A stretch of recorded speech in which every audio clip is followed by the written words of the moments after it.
আরে ছাঙ্গানি ভাই, আরে এতদিন ধরে তোমার দোকানে কচুরি খাচ্ছি, আরে এবারে তো একটু দাম কম করে দাও। মাথা বাধা খারাপ হয়েছে নাকি তোমার? হ্যাঁ, দাম কম করবার কথা এখানে বলবে না, একদম দরকার হলে আসবে না দোকানে, যাও। দেখো আমি গরিব মানুষ, যা দাম নিই সেটার উপযুক্ত খাবার দিই, এরকম খাবার আর কোথাও পাবে না তুমি। আরে রোজ ইচ্ছা করে তোমার দোকানে খেতে আসতে, কিন্তু তোমার দোকানে এত দাম যে পয়সা জমাতে হয় তোমার দোকানে আসবার জন্য। সপ্তাহে একবার আসাও কষ্ট হয়ে যায়। ভাবো তো ভাবো, এসব কথা আমার সামনে বলতে শোনা সকাল সকাল। নীলিমা, তাড়াতাড়ি গিয়ে খাবার দিয়ে ভাগি দাও তো এখান থেকে। এই নাও, তোমার গরম গরম কচুরি খাও।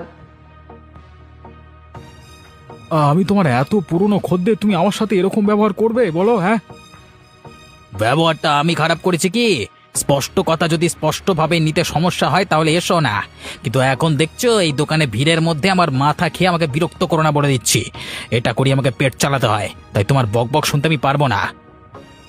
আসলে ব্যাপারটা আমি ওইভাবে বলতে চাইনি, মানে কিভাবে বলতে চেয়েছো সেটা আমার জানবার দরকার নেই, কিন্তু বলি যে আর যদি তোমার কথা শুনি তাহলে গ্রামের এতগুলো লোক আমার দোকানে বসে আছে, সবার কথা শুনতে হবে। তাই খেয়ে দিয়ে টাকা নিয়ে বিদায় নাও, আমি কারোর কথা শুনতে পারবো না, আমাকে আমার কাজ করে যেতে দাও যত সব।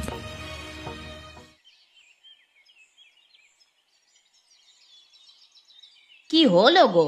সকালবেলা কচুরি খেয়ে এসে মুখ ফুলিয়ে বসে আছো কেন? আজকাল যে বড্ড দেমাগ হয়ে গেছে ছাঙ্গানির, বুঝলে? কেন, কি হয়েছে? তোমার সাথে ঝামেলা হয়েছে নাকি? আর বলো না, বললাম একটু দাম কম করে নিতে, এমন অভদ্র অভদ্র আচরণ করে আমার সাথে মানে অপমান করা শুরু করলো, কি বলবো বলো তো? কি আর করবে বলো তুমি, ওই লোকটাই তো ওরকম।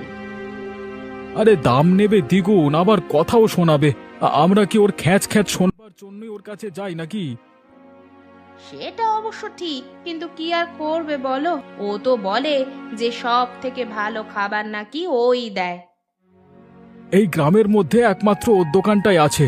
ওরকম যদি আমার থাকতো না, আমিও দেখিয়ে দিতাম ওরকম বড় বড় লেকচার, তখন আমিও দিতে পারতাম, বুঝলে?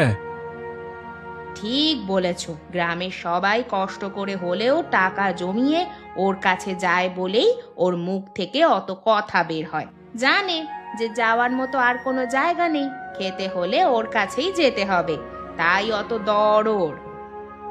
একদিন ওর দর ভাঙবে, দাঁড়াও, সবার দিন আসে, একদিন আমাদেরও দিন আসবে। সেদিন যদি ওই ছাঙ্গানি আমাদের পায়ে এসে না পড়ে, তাহলে আমি কি কথা বলছি তুমি মিলিয়ে নিও। সেটা যদি হয় তাহলে তো আমার থেকে বেশি খুশি আর কেউ হবে না গো। আমার রক্ত গরম হয়ে গেছে, সেটা